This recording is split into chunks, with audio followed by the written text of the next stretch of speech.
cards that said whether they were Hutu or Tutsi, which are, again, categories invented by Belgian colonizers. So, this Tutsi minority group essentially ruled for the Belgians, and the Hutu majority group was oppressed. Next one, please. So, when colonization ended and Rwandans gained their independence, this Hutu majority group came into power and began oppressing the Tutsis who had been in power previously. So we have an oppressed group who has now risen to power and is oppressing the other group. Everyone's getting oppressed eventually. Now, I don't know how many of you have studied the Rwandan genocide. I'm not going to make any assumptions here, but I know that you study the Holocaust. I assume you guys are still reading Knight. I read that with Mrs. Rock, but I assume that others teach it as well. As the Hutu majority gained power and further oppressed the Tutsi minority, you start to hear the same kind of statements and ideology that you hear coming out of Nazi Germany during World War II. You all probably know from your Holocaust studies that Nazi Germany often referred to Jews as rats or vermin or compared them to these things. The goal here, when people do this sort of thing, is not just to dehumanize a group. They're also trying to verminize them, which is another step further. So not only are they less than human, but they are actively bad and destructive and should be exterminated, as vermin would be. So this is the message that is being spread about this group of people. Like I said, you see these same kind of language building in Rwanda during this time period. Tutsis are increasingly verminized and referred to as inyenzi, which means cockroaches. This all came to a head in 1994. Next one, please. Again, I'm going to gloss over some complicated political nuances for the sake of time. But in April 1994, the government itself and government-supported radio broadcasts in Rwanda called for the Rwandan people to take to the streets and murder their Tutsi neighbors and any Hutus who refused to kill them. Machetes were distributed to the population for use as murder weapons. Over the course of 100 days, nearly 1 million men, women, and children were brutally massacred by their own neighbors. That is 6 people per minute. In fact, some reports actually estimate double that number. Hundreds of thousands of women were raped, almost 70% of which were strategically raped by HIV-positive men as an intentional attempt to give them this disease. Roughly 75,000 children were orphaned, and keep in mind that this is all in a country the size of Maryland. So these numbers might not sound huge in a population the size of ours, but think about if we're just talking about Maryland. So the numbers that I'm actually sharing with you right now are rough approximations. This is because following the genocide, it was extremely difficult to figure out exactly how many people had died. It was hard to get an exact death toll. This was for a few reasons. Part of the rhetoric that was being broadcast over the radio was to throw these bodies into lakes and rivers to get rid of them, which means that some of them ended up in other countries, on other shores. This also actually poisoned Rwandan waterways and killed all the fish, which is something the country is actually still dealing with today, repopulating those waterways with fish that can provide food. Another problem in obtaining an accurate death toll is that a lot of people were killed with machetes, like I said before. So there was a lot of dismemberment. It's really difficult to figure out exactly how many bodies you're looking at when all the bodies are in pieces. So many people were murdered all over the country that to this day, bodies are still being found and recovered. Memorial sites that house mass graves receive newly discovered bodies on a regular basis, and this is, again, 20 years later. So like I said, the genocide happened in 1994. I'm 24 years old, so this was during my lifetime. If I've done my quick math here correctly, I believe that's just outside of your lifetime, but it's still obviously in the pretty recent past. I was 5 when the Rwandan genocide was happening, and despite this, the first I ever heard of it was in a history class with Mr. Bush. We were all assigned seemingly at random an African country on which we had to do a class presentation. I got Rwanda, and needless to say, I was pretty horrified when I started searching the internet for photos to add to my assigned PowerPoint, and turned up pictures of mutilated corpses. I couldn't believe that I had never heard about these atrocities. Now that I'm more familiar with the Rwandan conflict and the genocide and issues surrounding it, I suspect that part of the reason we hear so little about it is because our government shamefully refused to acknowledge it while it was happening. The US government did not wish to admit that a genocide was going on because they felt that terminology, the word genocide, in the wake of the Holocaust and World War II would mean that they would have to get involved or take preventative measures, something that they did not want to do. This is likely because, partially at least, because Rwanda does not have anything we want. They don't have oil, they don't have diamonds, they didn't have anything that we viewed as valuable. Even though information was actually leaked to UN forces prior to the genocide taking place, the US and the rest of the West decided to ignore this situation. The genocide was eventually stopped by an army of Tutsis that had fled to neighboring countries out of fear during the years when tension had begun building up to the genocide.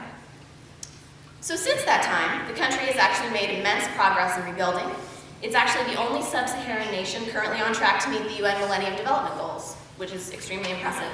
The Millennium Development Goals, in case you are not familiar with them, include a lot of things like alleviating world hunger, getting more women in jobs, all sorts of positive goals like that, getting people off the streets, education for children, those sorts of things. Like I said before, the genocidaires, which is the term Rwandans used to refer to those who were killing during the genocide, were everywhere. The government had told its people to literally go outside and hunt down their Tutsi friends and neighbors. So after the genocide, with about 1 million people dead, it would have caused even greater problems if all the people who had killed them had also been put to death. Millions more would have died, which would not have helped rebuild the country at all. So that wasn't a practical solution. Instead, many faced prison sentences. And now, 20 years later, a lot of these people are out of prison and have returned home. And this has created a society in which people are forced to continue living in the same towns and villages, or even next door to those who slaughtered their families. Obviously, this is very difficult. In addition, every town and city and village has its own memorial, and they are very serious about displaying bones and clothes of the victims. They don't want anybody to forget what happened. They don't want anybody to claim it wasn't actually as bad as it was. And they don't want deniers like you get with the Holocaust. They want everybody to see, yes, this happened, yes, it's real, and yes, it was terrible. I'll talk about these memorials a little more later, actually, but I do want to be very clear that the genocide is still extremely present to Rwandans. It's very painful, it's very much an open wound, because these memorials are everywhere, you see the bones, it's not hidden. Now add to this the fact that the government has forbidden the use of the identifiers Hutu and Tutsi. And this is partially because after the genocide, large groups of the genocidaires fled into what is now the Democratic Republic of Congo. There they continued to exist as an anti-Tutsi militia, and this group continues to this day, fighting to get into Rwanda with the intention of continuing to slaughter Tutsis. The Rwandan government doesn't want this ideology to spread, and they don't want anyone to be able to identify anybody else as Hutu or Tutsi in case these people are ever to return to the country. So this means that although the genocide continues to be extremely present and painful, as I said before, it's almost impossible for Rwandans to actually talk about it. How can you discuss what happened to your family without identifying yourself as belonging to one of these two groups? How do you deal with the reality of living down the road from someone who killed your family if you can't even talk about it? How do you address continuing tensions if you're not allowed to admit that maybe they exist? So that is the problem. Next slide, please. Now that we finally have all the history out of the way, which I know that was so much information, thank you for sitting through it patiently, we come to what I was actually doing in Rwanda. I'm an applied theater artist, and what that means, well, applied theater is an umbrella term. So it describes theater used for a purpose other than just entertainment. Obviously, all theater should be entertaining as well, but we can also have other goals, such as, for instance, education, community development, peaceful conflict resolution, and there are other uses for it as well. And there's a picture of one of my colleagues and one of our students acting in the scene together. Because I didn't fill the whole slide, and I wanted that. Now, after the genocide, the Rwandan government became aware of the power that theater had to heal and to bring people together. So they mandated that it be taught in schools. I think that's a great idea. The only problem with that is that theater is not a native art form that traditionally exists in Rwanda. In fact, the Kinyarwanda, that's the native language, the Kinyarwandan word for theater is the same as the word for lying. So theater was technically being taught as per government mandate, but no one had any real practice doing it. And students learning theater in school didn't really have any way to talk about it with their families. They were like, you're teaching lying? We're lying now? So anyway, that was cool. So they're trying to do that, but in practice, it's a little tricky. So my work this summer involved teaching college-level courses and workshops at the Kigali Institute of Education, which is a university in Rwanda's capital. My students were young people studying to be drama teachers. My colleagues, which are fellow applied theater master students at my university, City University of New York, and I were there to teach them applied theater techniques that they can use in their country and teach in their classrooms. So we're getting into a generation of teachers who are going to know what theater is to be able to use it in whatever way they see fit in their country. We did this as part of an ongoing program called Project Rwanda, wherein master's students from my program at CUNY return to teach these courses every summer. Like I said, since theater is not a native art form, the only practical experience most of these students receive during college are these summer courses. During the rest of the year, the work is strictly academic, so it's actually very interesting. The students can answer a lot of questions about, ancient playwrights and technical terms, but they don't have any real exposure to actual acting, directing, or stagecraft. So you'll get somebody who can tell you all about Aristophanes, but when you get them up on a stage, talks barely above a whisper and stands this far away from somebody else, which is really interesting.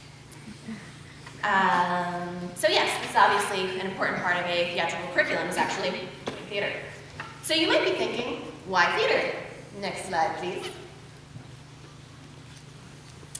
And there are actually a lot of reasons.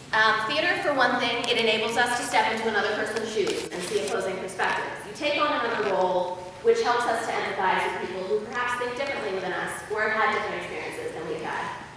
Theater also has the ability to bring diverse groups of people together and show them that they can create something positive when they work toward the same goal. And if any of you have ever worked on a show or in a sports team or any kind of collaborative group activity, you know that those sorts of activities bring people together because you want to accomplish that common goal. And perhaps most importantly in the Rwandan context, theater can provide metaphors and allegories through